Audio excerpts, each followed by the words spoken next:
Well, let's touch on that, because I think you're hitting something. Evolutionary psychology seems to be quite a charged subject. I've definitely, and I want to get your take on this. I've definitely seen it misquoted, sort of represented sometimes, and the data and the research does sometimes get like skewed for an opinion. But why do you think that it's so charged, and then maybe why do you think it's important? If you come to this explanation, I actually asked Dr. Buss this, and his explanation I thought was the best. I've heard William Costello say the same thing. Well, for those of you who don't know, William Costello is the PhD candidate under Dr. Buss at the Buss Labs at University of Texas at Austin. He's a tremendous content creator. Highly recommend you guys check him out. So if you listen to a lot of things, what they say, general what they call social sciences, their belief is a bit more egalitarian, a bit more behaviorist. So if you consider a behaviorist belief of psychology, to be very reductive here, I give a boy a Barbie doll and I give a girl a Tonka truck. If I give the girl the Tonka truck, she's going to become more masculine. And if I give the boy the Barbie doll, he's going to become more feminine. Well, we know after 100 years of study, this isn't true. But this was a belief that behaviorists have, is that the only reason men are masculine was because of stimulus that has been put into their life. And the only reason women are feminine is because of stimulus. And this is just not true. This basically take genetics completely out of the equation. If you go back and read early Darwin, Darwin's original works, you'll see that Darwin, he postulates about this idea that eventually all of psychology was going to be subject to natural selection, all of human desires. And then once behaviorism sort of takes over, that idea disappears. Actually, Sigmund Freud said something similar. He's like, all of psychology is a sexual psychology, something to that effect. And it took all the way until the 1970s before people started to come to this realization. It's like, oh, wait a second, all these proclivities that we have as Homo sapiens, they came somewhere to aid in our survival in the last 200,000 years. And so there's a reason for each one of these things: men wanting women with a certain hip to waist ratio, and women wanting men who are taller than them. These are proclivities that come through evolutionary psychology, or come through our natural selection. And so when you have these ideas, then all of a sudden any idea of feminism, any idea of behaviorism, any idea of progressivism, any idea of egalitarianism, these things kind of get thrown out the window, because there are innate sex differences between men and women. And that's a very offensive to a lot of people, the idea that there are innate sex differences. Like, for instance, this is one that for some reason, I don't know why people argue this, but the median man, meaning the 50th percentile man, wants the same amount of sexual variety as the top 1% of women, or top 2% of women, some crazy number like that. And women will hear that and they'll be like, well, no, I like a lot of sexual variety too. In fact, you hit on it before when you talk about Bonnie Blue or Lily Phillips, these women who've slept with hundreds or thousands of men in a day. And they're like, we're trying to prove a point. And the answer is, like, the question is why? Like, why is this important for women to want to contravene that idea? Men just want more sexual variety than women do. That's just something we've seen in the data. It doesn't mean men are better. It doesn't mean women are worse. That's just where the data takes us. And a lot of people don't like that idea. Men have about 100% more upper body strength than women do. In fact, it's probably the number one dimorphic difference between men and women. And so women want to combat that. But it's like, I need, women want to be stronger too. And like, it's fine that you want to do that, but accepting the fact that there are differences between men and women is just something that seems to be difficult for a lot of the social scientists and a lot of academics to deal with. And so they say things like evolutionary psychology. There's a massive video that came out that went after David Buss, went after Jeffrey Miller, and went after Chris Williamson, called I Debunked Evolutionary Psychology by Mooncat. And William Costello and William Costello and Alex from DatePsych, they did a rebuttal video, which I thought was magnificent to this idea, because a lot of the things that she was hearing or she was saying was, this isn't true because of patriarchy. And basically, this is the only reason men find these westernized standards of beauty, these skinny models, to be attractive, is because of patriarchy. And the only reason why women look like that is because of patriarchy. And it was just one example after another where they had already come up with the answer before they did the experiment. And the reality of the situation is, men throughout history have found the same type of woman to be attractive. I know there's certain examples of where men throughout history have found more robust women to be attractive, but there's a certain hip to waist ratio that they tend to find attractive. There's certain signs of youth that they find attractive. And they've done these studies. That David Buss did one in 1989 with 37 different cultures, and found men to find the same things attractive amongst all these different cultures. And that's hard for a lot of women to, or not women, I won't mean specifically women, but that's hard for a lot of social scientists and behaviorists to find true. You're telling me that our westernized standards of beauty are actually genetic, that they're actually come from, like, these are innate sex differences between men and women. When you say that, then all of a sudden now body positivity out the door, because it goes against evolutionary ideas. And now people get even more and more upset. And then you get even deeper, Connor, like Dr. Buss has a textbook, The New Science of Mind. The new edition just came out last year.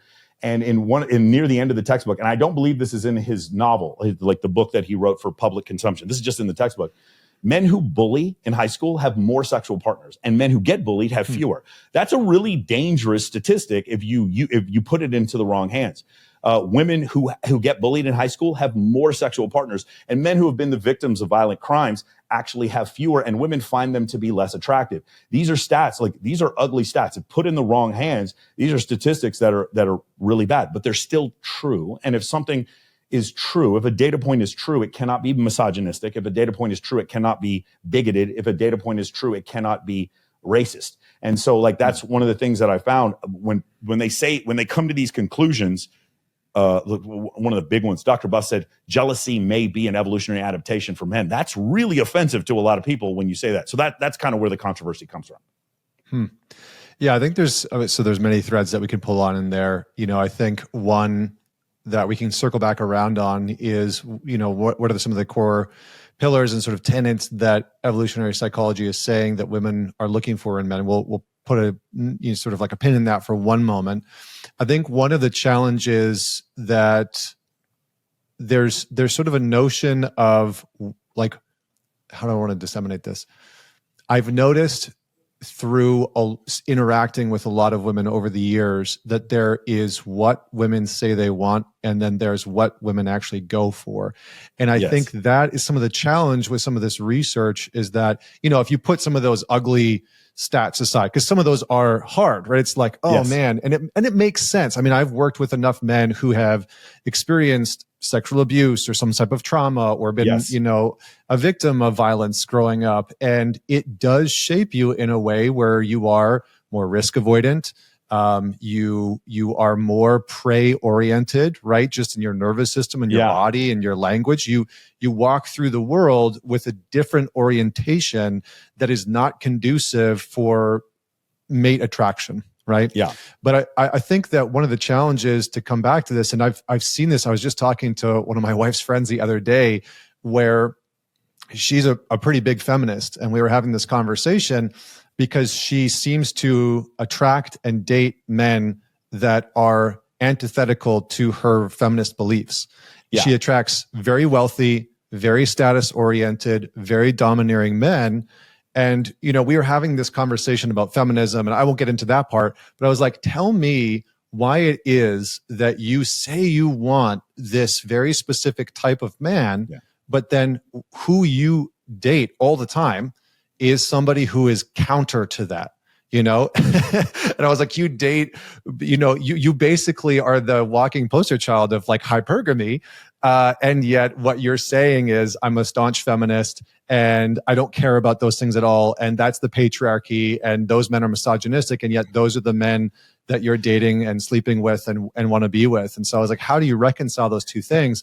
And I think one of the biggest challenges with evolutionary psychology is that it sort of lays out, at the very least, a thesis or a postulate about why that behavior exists. Connor, I would postulate that the reason she became a feminist was because she was so subject to hypergamy. Some women are more subject to it than others, and that may like, she did not like what that said about herself, which caused her to become more. I'm just guessing here. I don't know her personally, but that's generally what happens. But yeah, man, it's you go where the data takes you, and a lot of times it takes you to very uncomfortable places. And the analogy I like to use is an oncologist, okay? If I'm an oncologist and I study, let's just say, pancreatic cancer, if I go to someone and say, hey, sir, I'm sorry to let you know you have stage 3 pancreatic cancer. This is the treatment we're going to go forward. I don't start applauding. I don't start saying, congratulations on your pancreatic cancer. I'm simply displaying, I'm telling you the football field. I'm displaying the game for you. I'm displaying the rules of the game for you. When an evolutionary psychologist does this, so for instance, Dr. Buss, when he goes into like stalking, like there's actually data that shows that stalking is effective for a small group of men, and it may have been an evolutionary adaptation. That's not a prescription for stalking. Stalking is terrible. Right. It's a terrible, terrible thing. But once we understand our genetic proclivities, then we can transcend them. But we can't transcend them if we deny them. And so that's why I love the idea. I would rather just know the truth. I would rather understand to a certain extent we're hairless murder apes and that we can transcend a lot of these feelings that we have rather than pretending that we're not one of those things. It's really funny. If you read David Buss's in his New Science of Mind, his textbook, it's a picture of a gorilla. It's an evolutionary psychology textbook, but the front cover is a picture of a silverback gorilla. And so you understand when you come from this place. Also, what do you see on the Joe Rogan Experience? It's a picture of a monkey. Like that's why a lot of these beliefs come from. It's like it's not that we're not actually hairless murder apes, but when you look at things through that lens, a lot more of our proclivities make sense.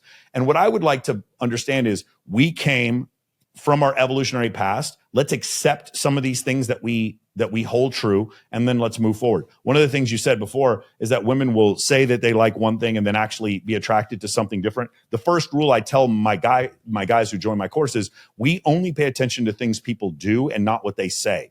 Often, this is probably the best piece of advice I give to women whenever it comes to relationships. I say, take your entire relationship, all the things that he did. He didn't show up for this. He did show up for this. He liked this girl's photo, etc. And take all the words out. And then go back and look at the entire interaction with no words that you said and no words he said, only actions. And then you tell me, what do you think the conclusion was? And generally, that's the conclusion that comes much closer to reality than the one with the words. Human beings use words in order to communicate ideas, but they use words to communicate ideas they want to communicate. And so because of that, often things get very confused and muddled. When you look at your interactions with people based on their actions and not their words, all of a sudden the truth just magically comes out. So that's why a lot of times, yeah, you're right. You'll hear women say, I'm a sapio. I have a friend of mine. She says she's a sapiosexual. She only likes highly intelligent men. And her last two boyfriends were a porn star and a male stripper. And I'm like, and I called her out on it in the show. I was like, Savannah, you said that you're sapiosexual. I know your last two boyfriends, and one's a male porn star. It's like, they're not very smart either. I know them. And she's like, yeah, you got me.